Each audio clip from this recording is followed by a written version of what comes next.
education for me, because it taught me what drugs can do to your body, what how they make your body not function the way it really should, and to be successful in any business you want to be in, whether it's professional sports or a doctor or a teacher, whatever you want to do, drugs really can't be a part of that. Wendy, what do you think is the most important thing young people should know about using drugs? I think the most important thing is the risks that they're taking in choosing drugs. If they do decide to do that, they have to realize that if they have dreams, the only way to fulfill them is to stay away from drugs. With being presented to them as a fun for a little while, is that it can be a lifelong, health threat. People who start out on drugs, especially at young ages, usually end up to be thieves. They end up to be in jail. They end up to be, dead. They don't end up to be what these kids want to be, what these kids have dreams to be. I think if they could see the future and see themselves in the future, they would choose not to do drugs.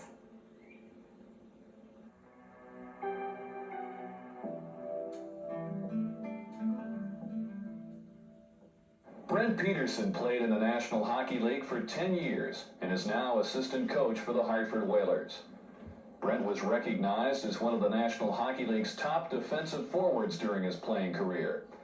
He has achieved success through hard work, dedication, and without drugs.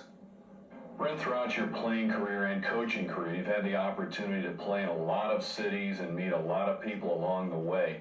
Have you seen firsthand what drugs can do to young people? Unfortunately, I have been involved with some of the friends of mine that got involved in drugs when they were younger. I played junior with two fellows who were great hockey players. They were going to be drafted in the first or second or possibly third rounds of the NHL draft the year I was drafted. And because of drugs, they went a little lower, and then they never really made it in the NHL. Neither one of them played a game or even played very many years in the minor leagues, and I think it was mostly because of drugs, and they just faded away to not even having a career in the NHL. And they had great potential and great skills and had talent, and they just never amounted to anything, and drugs was a big part of their downfall. As a coach, obviously you're looking at talent when you evaluate players to play for the team, but what else do you look at besides talent? Well, as a coach, we have to look at certainly their talent level is important, but we also have to look at other things, because this game is so competitive nowadays that everybody has a lot of talent, and we just have to look at their character, their off-ice activities, and those things all come into play. I think we'd rather have a less talented player who's committed and wants to play the game and is very enthused about the game and has good off-ice habits than a player who's talented and is out partying and having a good time. And those you got to find players that are committed to your team, and certainly your off-ice activities come into that commitment.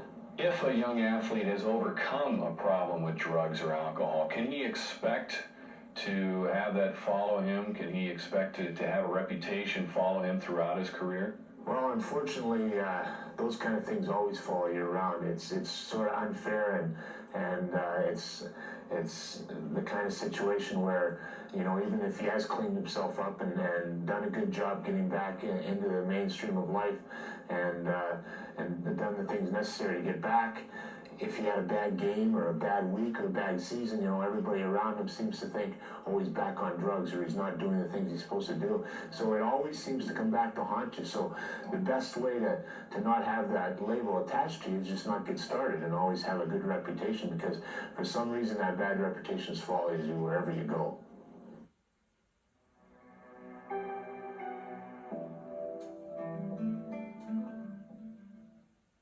Here's Krieger again. He shoots, he scores! Todd Krieger had a dream of playing professional hockey. He never received a scholarship to a major hockey school and wound up playing Division III hockey for the University of Connecticut, which doesn't even have an indoor rink. No one gave him a chance to make it to the NHL, especially since he had asthma. Guess who fooled them all and is now a valuable member of the Hartford Whalers Hockey Club? Todd, do you think your dream would have come true had you been using drugs? There's no way that you can play a sport with this intensity and practice and work out while using drugs, whether it be alcohol, marijuana, cocaine. I think that all drugs take a toll on the body, and you need your body. We only have one for a lifetime. Along the way in realizing your goal, how important was schoolwork in high school and college for you? I think schoolwork has always been important to me because, as you know, it wasn't until my first year in grad school that I even had the opportunity to be considered to be playing in the National Hockey League. So I never expected to play in the National Hockey League, and school was always important to me because in today's day and age, you need an education in order to be successful and in order to earn a living. Along the way, has it been hard to say no to drugs? Of course it's been hard because a lot of times, you know, there's a lot of ups and downs in the sport, and there's a lot of ups and downs in life, and you could be depressed or you could be happy, and I mean, there's always an excuse to use drugs, but so it is difficult, but I don't ever think there's an excuse to.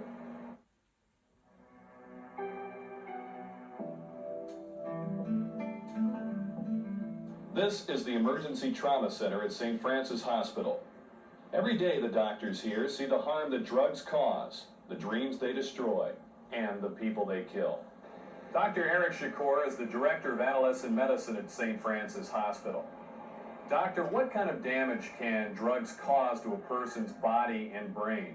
Drugs can cause significant damage to the brain as well as to the heart, impairing operations and in fact occasionally causing death.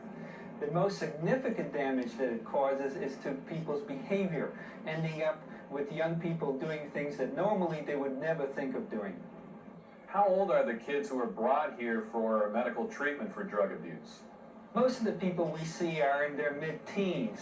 What's alarming to us today is the fact that we're seeing younger and younger teens as early as 9 and 10 years of age. Dr. Shakur, who should kids talk to about drugs? Kids should talk to people who they feel comfortable with, adults such as sports figures, church leaders, anybody who's knowledgeable that they respect. I think it's up to us to give them the role models they need that they can talk to. Some people say that nothing bad can happen to you if you use marijuana or cocaine or crack just once. Is that true? I wish it could be true, but those people who are addicted to drugs often said they only would use drugs once. We encourage young people to feel good about themselves and to be able to say no to drugs.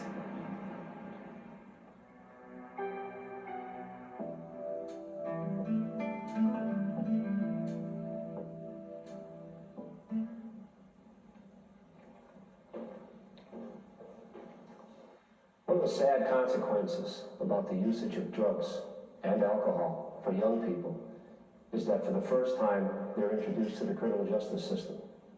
It may be the juvenile court, it could be the adult court, but eventually it all ends here, a jail. Just when young people should be planning their future, the schools they'll attend, the jobs that they'll have, the relationships they'll develop, and their families, all of that suddenly and tragically can come to a crashing halt. One of the most serious consequences of drugs is that when it moves into the phase of addiction, when we move on to much more powerful drugs and chemicals. And the only way we can feed that habit is to break laws. You could spend a portion, a good portion, perhaps your whole life in a place like this. To avoid all this, say no, but perhaps more importantly, know why you're saying no. Don't close the door on a chance for success and happiness.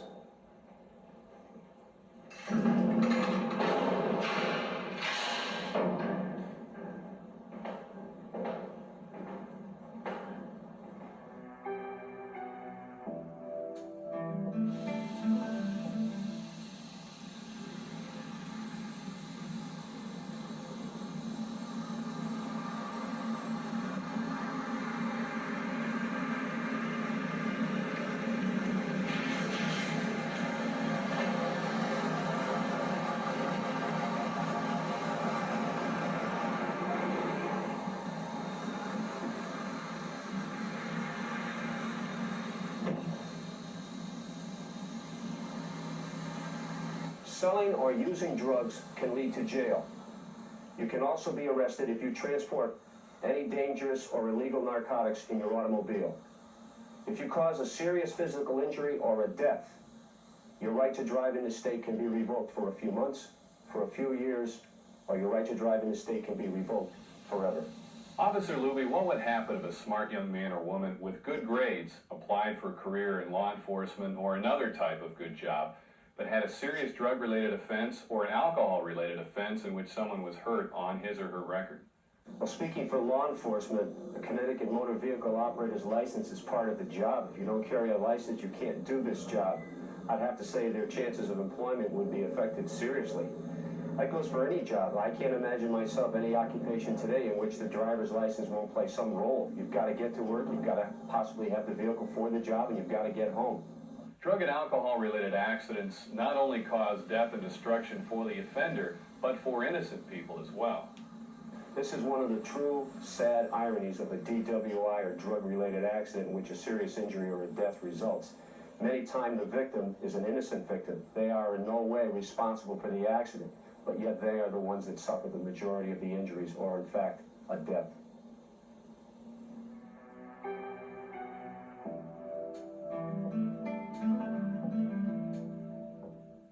Captain Ron Francis reached a milestone last season, scoring 101 points. Dedication and hard work have made Ron the Whalers' leading scorer in 5 of his 9 years in Hartford. He's also represented the Whalers in 4 NHL All-Star games. There's no question Ron's enjoyed a great deal of success in his life. There's also no question that he's accomplished this without drugs.